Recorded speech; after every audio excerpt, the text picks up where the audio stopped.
puntualizar algunas cosas. ¿Vieron cómo se lee el versículo 7, que realmente es lo que acusa? ¿Cuántas veces en medio de las circunstancias, en medio de los problemas decimos, ¿está en medio Dios? Cuando Dios ya dio su vida. Se manifiesta de formas que ni siquiera podemos entender. Siendo nosotros esos que lo acusamos, que lo queremos llevar a juicio, Él dijo, yo recibo el castigo que tú deberías de recibir. Iba a haber un juicio, y lo hubo. ¿Y quién era el que quién iba a ser castigado? Dios mismo. Dios mismo. La justicia de Dios no puede quedar impune.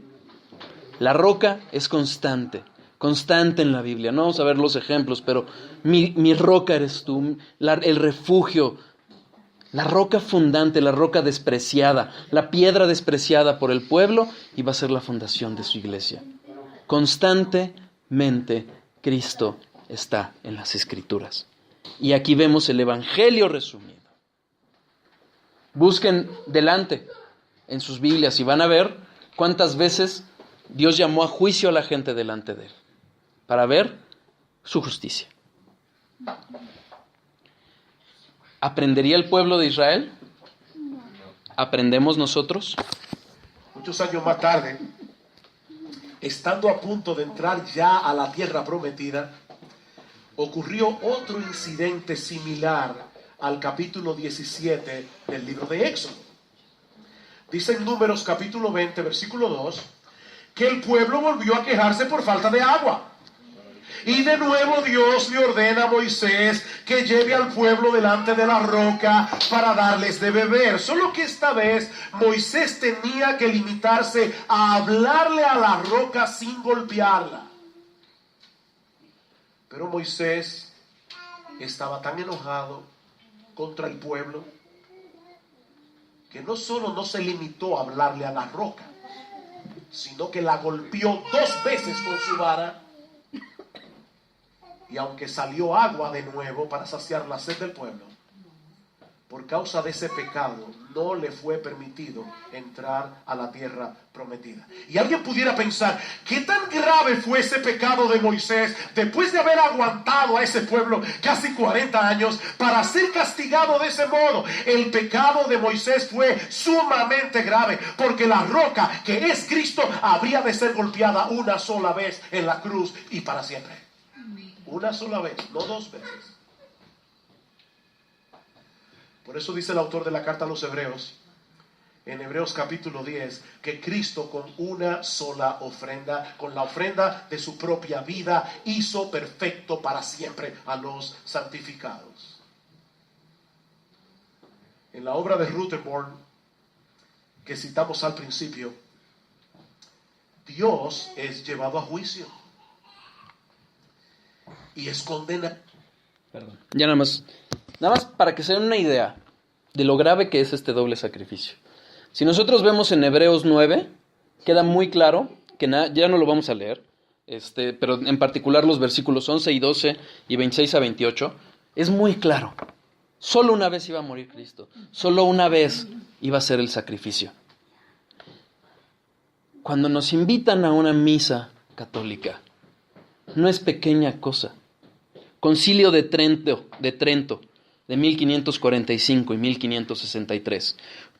El cuerpo de Cristo literalmente entra en la hostia, es partido. Literalmente están repitiendo el sacrificio. Es una ofensa gravísima. Y llaman hereje a quien no lo cree.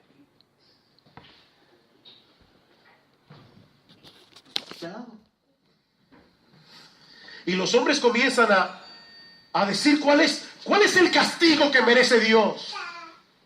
Es la obra de Rutherford, ¿ok? Finalmente llegan a la conclusión de que Dios debe ser condenado a convertirse en ser humano. de que Dios debe ser condenado a ser un errante en la tierra, privado de sus derechos, sin hogar, hambriento y sediento, y al final debe morir, y debe hacerlo de tal forma que sea avergonzado y ridiculizado. Los cuadros del Renacimiento pintan a Jesús en la cruz con un pañito que le cubre sus partes íntimas. Eso no fue así. Jesús fue crucificado desnudo. Él tenía que sufrir hasta lo más vergonzoso que se pudiera. Ese es el grito de una humanidad rebelde contra el Dios todopoderoso, creador de los cielos y de la tierra. Pero como bien ha dicho alguien, en su perfecta justicia, Dios hizo mucho más de lo que nuestros desafíos blasfemos demandan. Dios se hizo hombre, y no solo para sufrir las injusticias y los atropellos de otros hombres, sino para recibir voluntariamente todo el peso de la justa ira de Dios que nosotros merecemos por nuestros pecados. El castigo de nuestra paz fue sobre él, y por su llaga fuimos nosotros curados. Cada cual se apartó por su camino como ovejas extraviadas, mas Jehová cargó en él el pecado de todos nosotros. Al que no conoció pecado, dice Pablo, al que no conoció pecado por nosotros, a él Dios lo hizo pecado, para que nosotros fuésemos hechos justicia de Dios en él. Por eso en el texto que Marcos leí esta mañana, dice que Cristo fue hecho maldición en la cruz, porque escrito está: maldito todo el que es colgado en un madero. El justo murió por los injustos. Primera de Pedro 3:18, para llevarnos a Dios. Nada más para que quede muy claro. Cristo dio su vida. No se la tomaron. Cristo dio su vida. No es el punto sentimental. No. Dios está dando su vida. Efesios 5:2 y Gálatas 1:4, por si lo quieren ver. Cristo dio su vida voluntariamente. No se la quitaron. ¿Qué aprendemos de esta historia? 4:2. Gálatas 1:4 y Efesios 5:2. Hay dos cosas que yo quiero dejar en vuestras mentes en esta mañana. Pongan mucha atención, por favor. La primera es que los creyentes no debemos interpretar el amor de Dios a la luz de nuestras circunstancias. Cuidado hermanos, las apariencias engañan. Eso fue lo que hicieron los israelitas en el desierto, y terminaron murmurando y blasfemando contra Dios. Vaya conmigo brevemente al Salmo 95. Salmo 95. Este es un salmo curioso, muy curioso, porque comienza con un llamado exuberante a la adoración y termina con una solemne advertencia a la luz de esta historia que estudiamos hoy. Dice el salmista: venid, aclamemos alegremente a Jehová, cantemos con júbilo.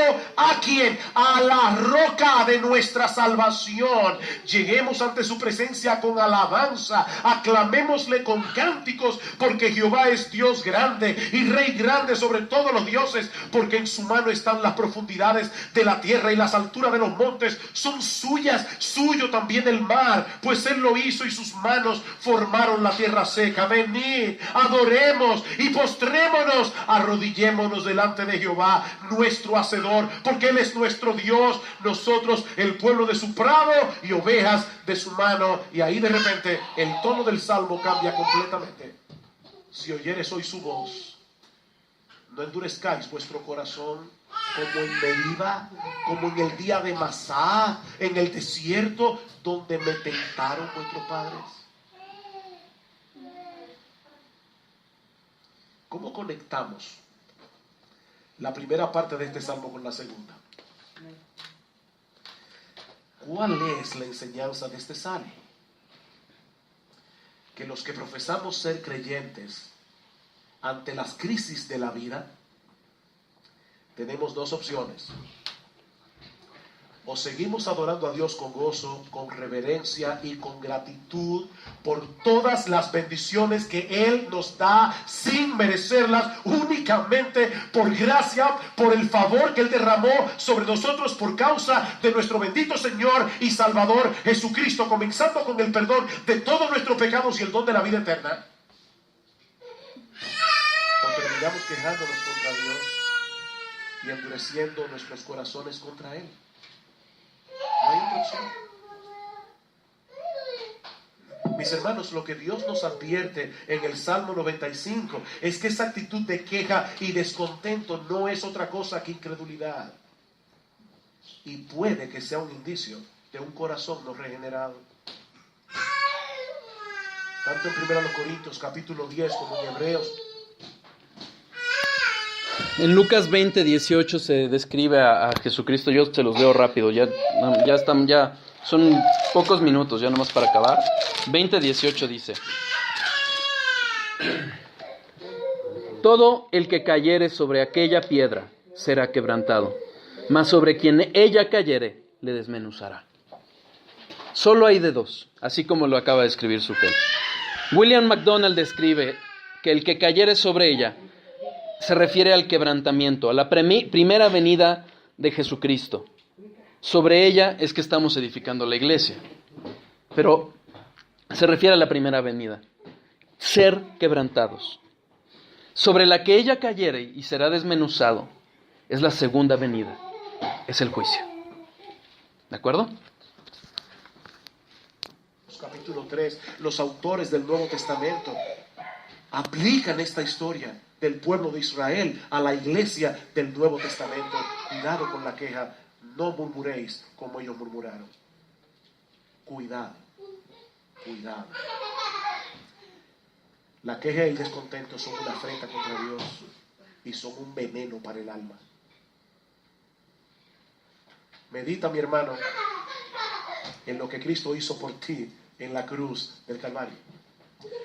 Cuando la vara de la ira de Dios estaba a punto de caer sobre ti, Jesús se interpuso y te cubrió para recibir Él el golpe.